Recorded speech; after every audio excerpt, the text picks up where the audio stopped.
Alice, have you decided whether you want to move in with us? I've told you many times, but I have no intention of living with you. But are you sure that you're not going to regret your decision? Yes, I'm sure I'm not going to change my mind about this. You're sure? How many times are you going to ask me that? Melanie is getting married. Oh, really? Good for her. Congratulations.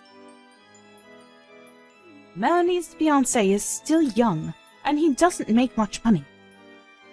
Well, I figured as much. Melanie's still young too. And I think the two of them will be living with us. I see. Isn't that good news for you? I'm sure you're thrilled about this.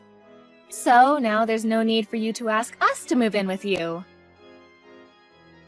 I just want to make sure that you don't regret your decision later, though.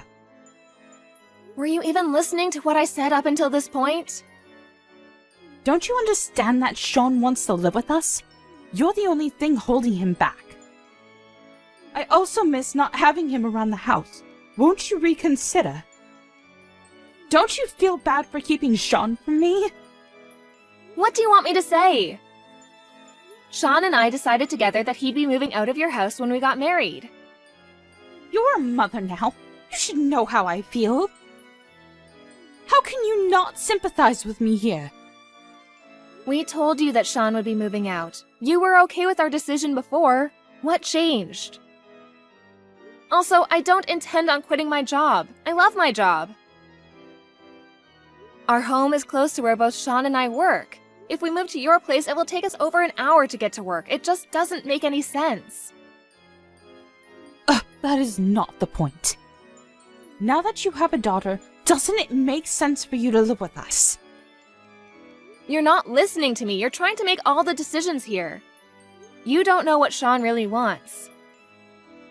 Why do you assume that moving in is what he wants? Well, Sean is kind and he cares about his parents. He can't tell you how he really feels because you'll chew him out. If you try to listen to him, he'll tell you how he's really feeling. Well, how about you take this up directly with Sean then? You told Melanie that Sean married the wrong person. Instead of complaining to Melanie about me, why don't you let Sean know how you really feel about me? I would, but you don't let me see him as much as I want to. If you say yes to living together, everything will work out for the better, I assure you. And if you're going to continue working, you could use help from us in raising your child. There's a daycare at my workplace, so I don't need your help. Why are we even having this conversation right now? Melanie and her fiancé are moving in with you, so what's the problem? Sean is our son. I want Sean to take care of us if anything should happen to us as we get older. Melanie's fiancé needs to do the same for hers family, so I can't expect them to look after us. That's why it's so important to us that your family move in with us. You should stop being so selfish and think about what's important for this family. You're part of this family now, so you should follow our rules. I haven't complained until now, but it's about time that you prioritize our needs before your own. I really do think that Sean chose the wrong person to marry. I can't rely on Melanie because she's going to be part of a new family soon. If you agree to come live with us, I'll ask Melanie and her fiancé to move out so the house won't be so overcrowded. Isn't that a bit rude? You can't do that to Melanie and her fiancé. Well, Sean is more important to me. I'm only being nice to you because you're married to my son. And if Sean is going to move in with us, I don't even need you to move. I see. I understand how you feel. Do you want me to divorce Sean then? Will that make you happy? Huh? Well, that's what you want, isn't it? I'll divorce Sean for you. You're not making any sense. You just told me that you didn't need me in your family. I'll speak to Sean tonight about the divorce and your wishes for this family. I don't think that he'll want to divorce me, though. He loves me too much. I'll also let Melanie know how you feel about me. Why do we need to involve Melanie? She has nothing to do with this. I'm going to tell her that you're going to kick her out as soon as Sean moves in with you. And that you love Sean more than her. There's no need for you to tell her that. You'll just end up hurting her. What about my feelings? You seem to have no problem hurting me. You're such a bitch. You just want to pull me apart from my family. You are a monster. I just spoke to Melanie. She told me that her father also asked her and her fiancé to move out if Sean was going to move in. She told me that she's not going to move in with you if there's a high chance she'll be kicked out soon after that. What? She can't do that! She already promised us she'd move in! It seems that your husband spoke to her before you did. He told her that Sean and I are moving in with you and that there was no room for her and her fiancé. She was really angry with her father after that. She has no intention of moving in with you anymore. Well, how come Melanie didn't come to me first? Melanie told me that she spoke to her father yesterday. I guess she's angry with you too. That's why she came to me and not you. Did you tell your husband that Sean and I were moving in with you? How could you? I've been telling you that that's not what we want. Well, I figured I could persuade Sean to move in. And I knew that I would have to ask Melanie to move out if Sean was moving here.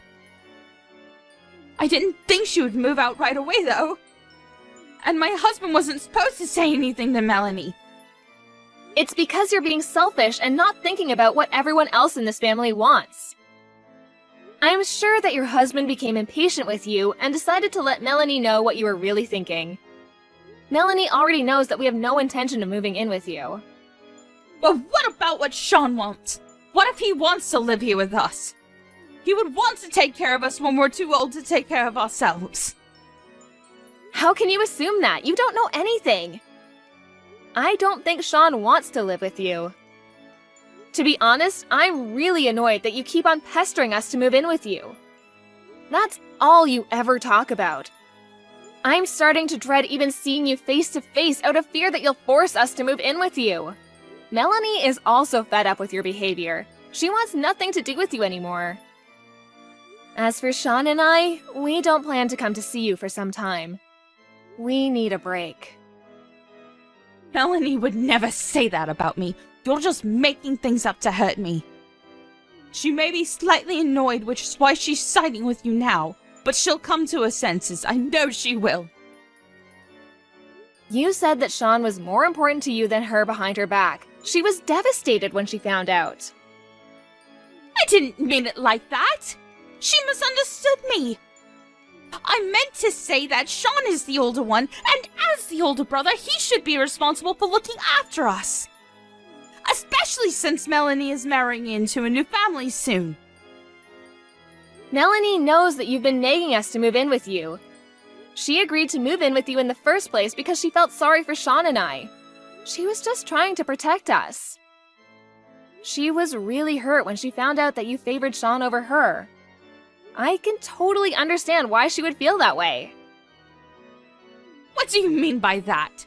Did you also tell her that I said her fiancé doesn't earn enough money?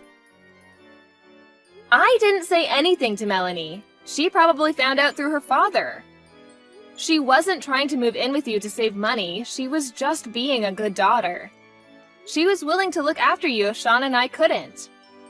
She's your daughter. You should have known that Melanie would do something nice like this. She has a kind heart. I didn't mean to hurt Melanie's feelings. I really did want her to move in with us. But I figured that she'd want to move out eventually. I guess I was just trying to act strong. It just sounds like you're making a bunch of excuses. Shouldn't you be telling Melanie this directly instead of me? Well, Melanie won't pick up my calls. I think she's very angry with me. Would you mind telling her how I really feel? Melanie doesn't want to talk to you or hear what you have to say to her. I also showed Sean the conversation we've been having over chat up until now. He just got home from work. I thought that he ought to know how his mother was acting. What did Sean say?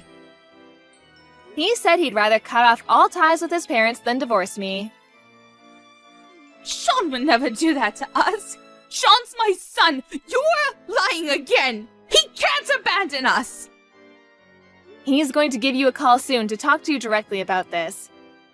But first, he's going to talk things over with Melanie. As for me, please don't try to get in touch with me anymore. I have nothing more to say to you. You stressed me out. It's not good for my mental health. By the way, I'm pregnant with my second child. You're pregnant? When did you find out? Yes, I'm pregnant. Do you know if you're having a boy or a girl? It's a boy. That's great! Now you have more the reason to move in with us.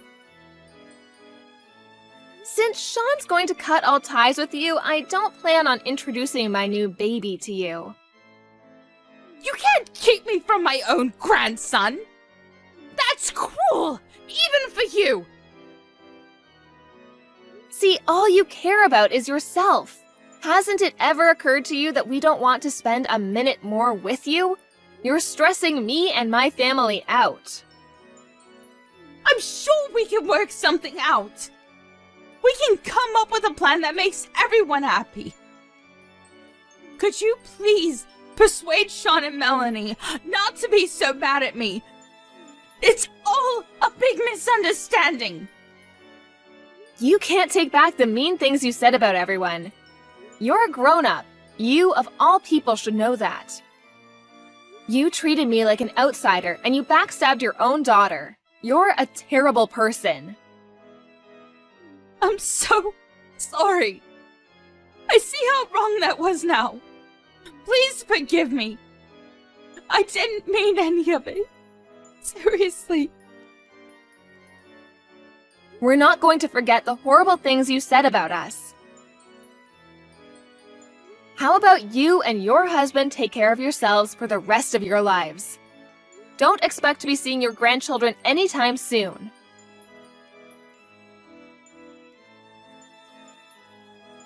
Melanie and Sean talked things over and came to a mutual decision. They both wanted nothing to do with their parents. If one of their parents got sick, they would figure out what to do when the time comes. For some reason, their father was livid with their decision. But Melanie and Sean didn't care, and they continued to ignore their parents completely. The following year, Alice gave birth to a healthy baby boy. But Alice and Sean didn't go out of their way to introduce him to his grandparents. They had the decency to send Sean's parents a Christmas card informing them of the birth of their new grandson, though. If only Sean's mother hadn't been so pushy and stubborn about Alice and Sean moving in with them, things might have turned out better for everyone. We're left to wonder whether Sean, Alice, and Melanie will ever forgive Sean's parents.